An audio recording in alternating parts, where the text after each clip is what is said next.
La sorpresa de los hallazgos.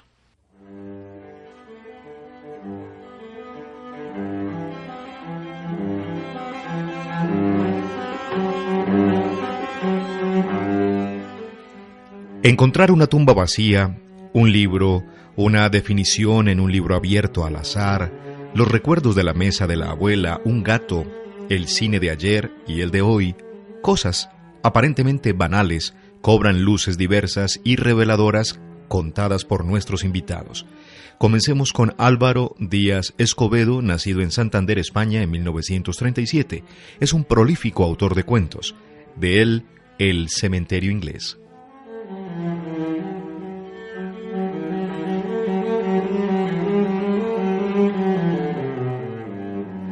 A muchos les gusta vivir en un morón del campo para avistar el valle fértil y tendido. Es gente que disfruta viendo cómo a una u otra orilla del río abreva o pasta el ganado vacuno. Otros prefieren residir próximos a la costa, contemplando la inmensidad del mar que acaricia o agrede según la bonanza o la inclemencia predominante, y ver cómo entran y salen los barcos, ya sean grandes cruceros o pesqueros de bajura. Pues bien, yo vivo en un lugar privilegiado. Desde el piso que ocupo en la parte alta de un edificio comunal, puedo admirar un panorama que me tiene fascinado hasta casi la obsesión. Se trata de un cementerio, único e incomparable, que contrasta con los de su especie. Peculiar en sí mismo, fue llevado a cabo gracias a las aportaciones graciosas de los determinados dignatarios europeos, entre ellos el rey de Prusia, que contribuyó con 1.380 reales de la época, equivalentes a la mitad de la inversión. Al cementerio británico de Santander se le conoce como el cementerio protestante. En su estadística mortuoria constan 128 enterramientos. El primero, en 1806, correspondió a un súbdito inglés, inspector de ferrocarriles, y costó 25 pesetas. El último tuvo efecto en 1990. No hay constancia de las causas de los decesos de uno y otro, ni creo que importen. Situado a extramuros de la ciudad en la fecha de construcción, el camposanto a que me refiero ofrece abierta su única puerta. Tras ella está ubicado el monumento funerario levantado en homenaje a la Legión de Marinos Británicos, creada al amparo de la Cuádruple Alianza de 1835. Aquí lo trasladaron, precisamente cerca de donde habito, desde el antiguo cementerio de la calle San Fernando. Es un monolito singular al que rodean protegiéndole 4 férreas anclas. El caso es que la presencia británica en Cantabria podía constatarse tanto en los astilleros de guarnizo como en el conjunto de la industria provincial, con preferencia en las refinerías de azúcar y en las fábricas de loza. Asimismo, contribuiría a las buenas relaciones anglo-montañesas la intervención militar de la escuadra británica de la Guerra de la Independencia Española. Consecuencia del acontecer fue que en la capital santanderina aparecieron problemas no solo hoteleros y sanitarios, sino también de tipo funerario, surgiendo la necesidad de una necrópolis anglicana específica. Además, la expansión del ferrocarril trajo muchos técnicos y operarios extranjeros a la montaña. Este camposanto es un referente histórico de carácter mobiliario, aunque algunos sostengan que está en el abandono. En lo que me atañe, las circunstancias favorecen mi propósito. Ignoro cuál será la posición de la Iglesia Evangélica Española respecto a la polémica suscitada, pero podría asegurarse que pocas reformas estéticas se han llevado a cabo hasta ahora. Para satisfacción de obispos y prelados católicos, los cementerios protestantes van, en nuestra patria, camino de la ruina y del olvido. Craso y lamentable error cultural. Heterodoxia y Martín Lutero a un lado, el fosal en cuestión es muestra del escaso patrimonio presbiteriano que existe en España. Sabido que los protestantes no podían ser enterrados en suelo sagrado, los herejes, ateos y suicidas terminaban en los estercoleros o en lugares baldíos. Tristemente, el Ayuntamiento de Santander decidió borrar del mapa urbano y turístico a esta vieja y cuestionada necrópolis, en la que comparten sepultura evangelistas de diferentes países. La cartografía del municipio lo esconde en medio de la zona ajardinada. Con solo una llamativa mimosa como perenne testigo floral, el pequeño pedazo de tierra santa permanece sometido al despiadado abrazo de los edificios que le circundan. La parcela es propiedad de los consulados británico, alemán, sueco y noruego. Dicen que el cónsul de Alemania quiere canjearla por otra en el cementerio municipal, eso sí, a coste cero.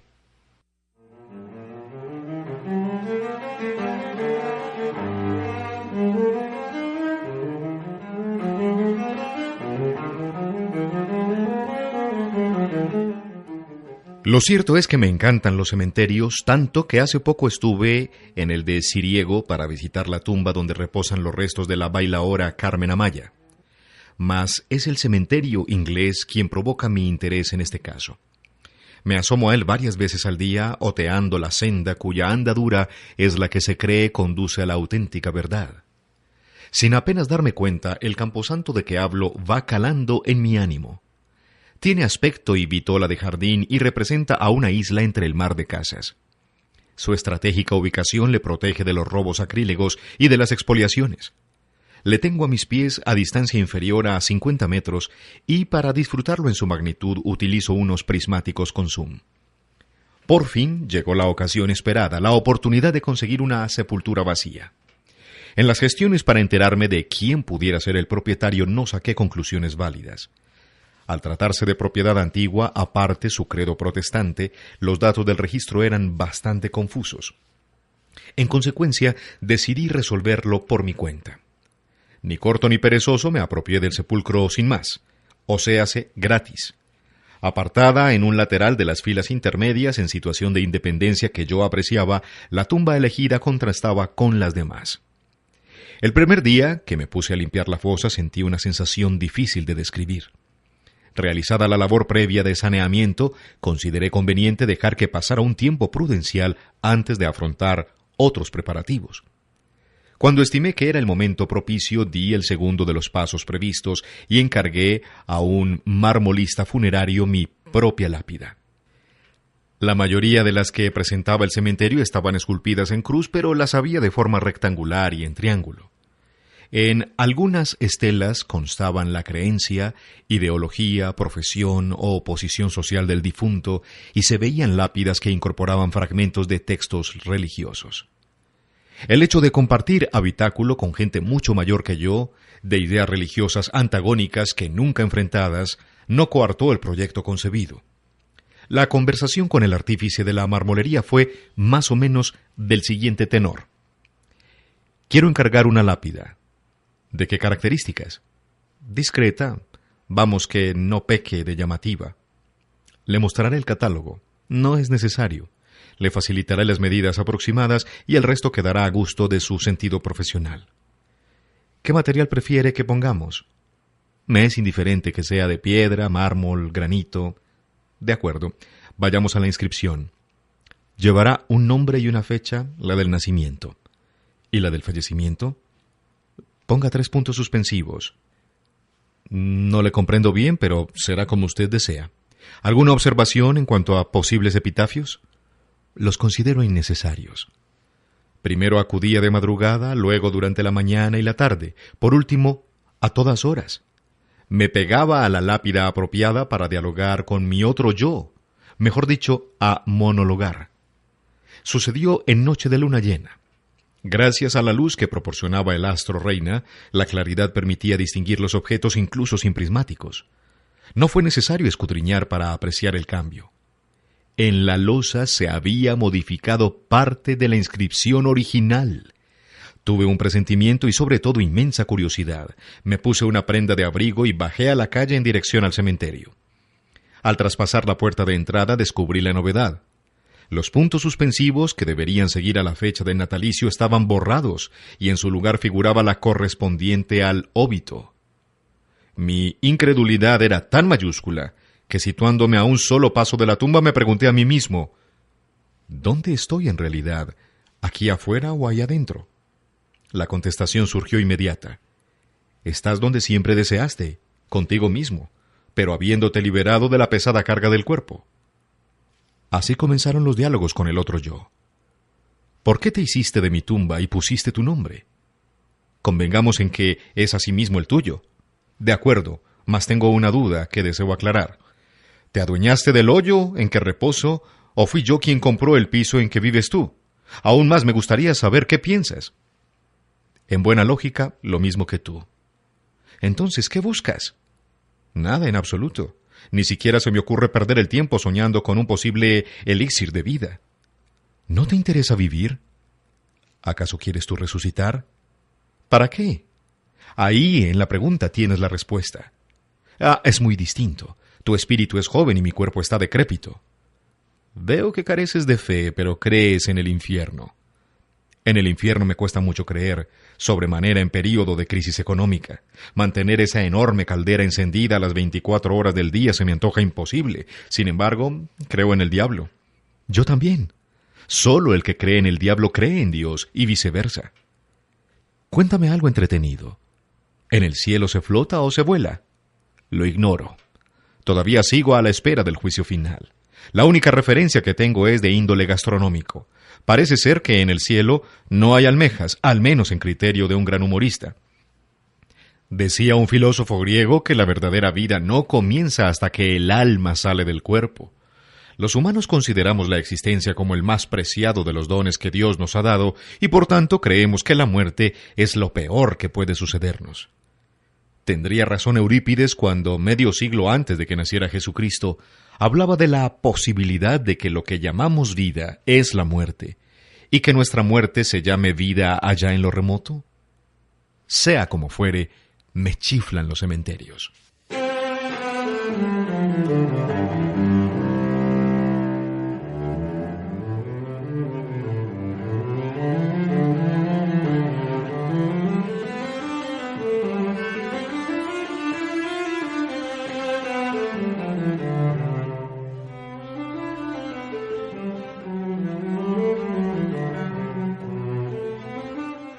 Y en esta sorpresa de los hallazgos encontramos a Enrique Lynch, escritor, ensayista y profesor español nacido en Buenos Aires.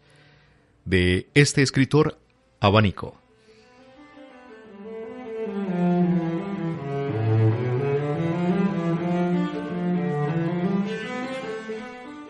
El parque central de Berlín se llama Tiergarten, o sea, el jardín de los animales, el zoológico.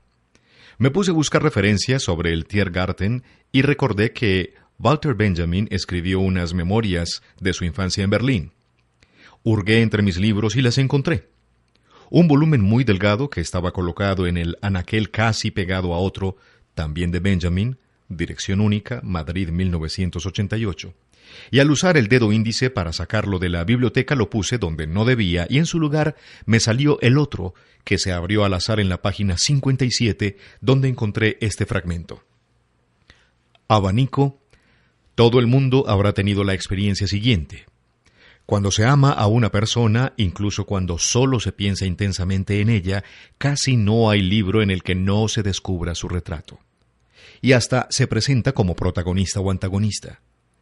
En los relatos, novelas y cuentos reaparece en metamorfosis siempre nuevas. Y de esto se deduce, la capacidad de la fantasía es el don de interpolar, dentro de lo infinitamente pequeño, de inventar una plenitud nueva, compacta a cada intensidad que se traduzca en extensión. En pocas palabras, de considerar cada imagen como si fuera la de un abanico cerrado que solo toma aliento al desplegarse y en su nueva dimensión exhibe los rasgos de la persona amada que ocultaba en su interior. No solo se encuentra la persona amada en los libros, sino en todas partes. Pero eso sucede solo cuando nos falta. La verdad es que no la encontramos sino que vamos a buscarla. Nada nuevo por ahí. En cambio, la idea de una imagen, como un abanico, que encierra otras imágenes inesperadas, es luminosa. Miré entonces las paredes que me rodean en casa, forradas de libros, y pensé que ya era hora de vaciarlas. Demasiadas imágenes inesperadas, demasiados abanicos.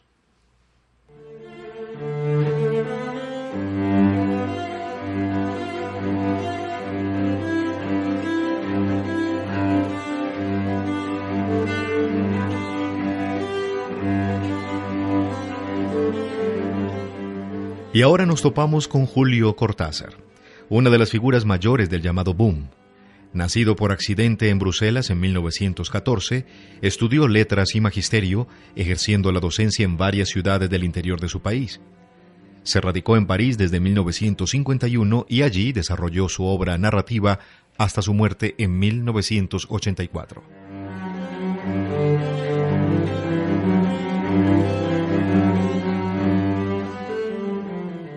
La abuela sacaba el mantel blanco y tendía la mesa bajo el emparrado, cerca de los jazmines, y alguien encendía la lámpara y era un rumor de cubiertos y de platos en bandejas, un charlar en la cocina, la tía que iba hasta el callejón de la Puerta Blanca para llamar a los chicos que jugaban con los amigos en el jardín de adelante o en la vereda, y hacía el calor de las noches de enero.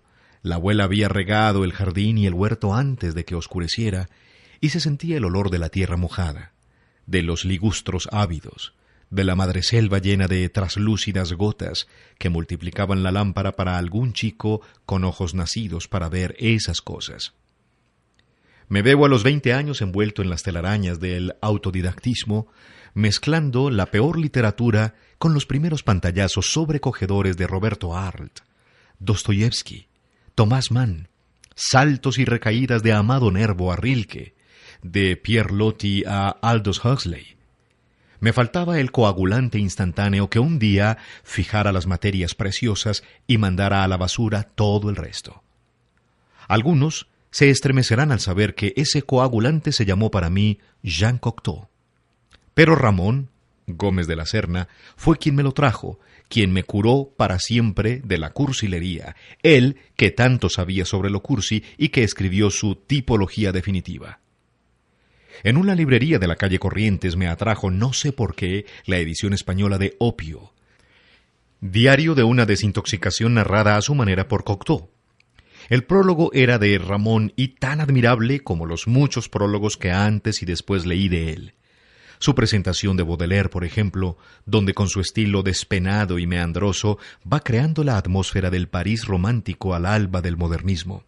Ese homenaje a la vez profundo y de sobremesa al desgarrado Baudelaire, su frase final que suena en mi recuerdo con una lenta reverberación de gong. Él es la estatua de bronce en la plaza central de nuestra memoria. En un café empecé la lectura de Opio, y el camino de Damasco fue fulgurantemente para mí el camino de París, con Ramón como psicopombo y Jean Cocteau como sacerdote. Es fácil sonreír ahora frente a conversaciones donde la ingenuidad viste de blanco a ese neófito que bebe su café sin poder arrancar los ojos del libro. Yo sé que fue hermoso y que me salvó del probable destino que me esperaba al término de mis estudios oficiales. Esa tarde 2 manos invisibles me tomaron por los hombros y me empujaron hacia una nueva visión de la realidad. En unas pocas horas supe, por Ramón, que Cocteau no era el playboy que denunciaban y siguen denunciando los hombres serios de la literatura, y la lectura de su libro me abrió a una de las puertas que llevaban a vertiginosos paisajes llamados Chirico, Russell, Einstein, Picabia, Rilke, Gide, Buñuel, Picasso, Diaghilev, Dalí y Satie. Paradójicamente, esa casi brutal inmersión en una realidad insospechada me ayudó a sentir mejor lo argentino, a separar casi inmediatamente lo malo de lo bueno, a leer a Borges y a González Tuñón y olvidarme por fin de Capdevila y de Hugo Wast. Yo considero que el gato es mi animal totémico, y los gatos lo saben, porque lo he comprobado muchas veces cuando llego a casa de amigos que tienen perros y gatos. Los perros son indiferentes conmigo, pero los gatos me buscan enseguida.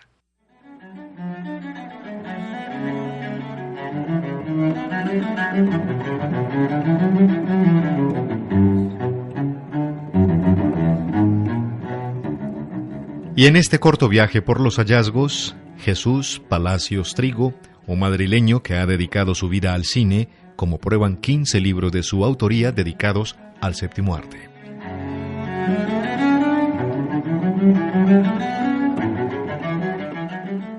El cine ya no es lo que era.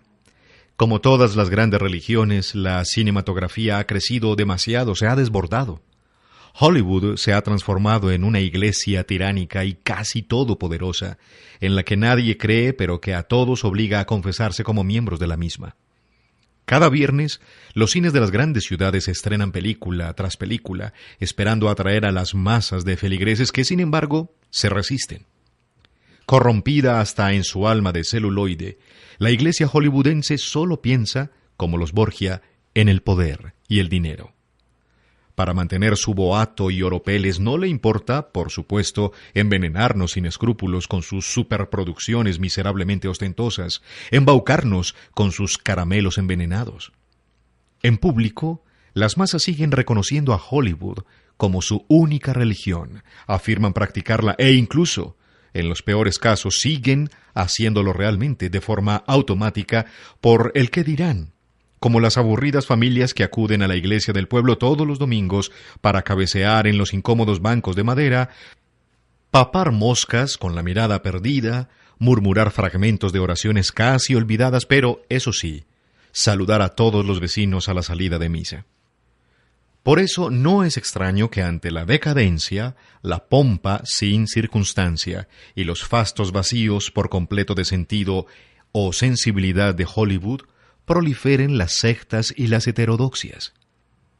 Frente a la iglesia hollywoodiense apática y vanidosa, indiferente y presuntuosa, se yerguen cada vez más a menudo grupos disidentes de herejes e incrédulos que se burlan con saña del credo dominante. Se acabó el papado de Hollywood. Su poder absoluto está definitivamente en crisis. Es el momento de otro cine. El cine en la vida y la vida en el cine, para encontrar, si no la inmortalidad, sí la esperanza de trascendernos por un instante, convertirnos en otros, abandonar nuestra envoltura carnal durante un minuto, transformados por el poder visionario de la imagen. Pero siempre con el dominio justo y necesario de los conjuros apropiados que nos permitan poner a las potestades cinematográficas a nuestros pies, y no a la inversa, ayudándonos con hechizos como los que contienen, forman y conforman las páginas de este libro. Siempre como señores de la alta magia, con los fantasmas evocados e invocados por el cine a nuestro servicio, y no a la inversa, como fantasmas de carne muerta, convertidos en ciego rebaño, al servicio del papado negro de Hollywood. Ave Kinema.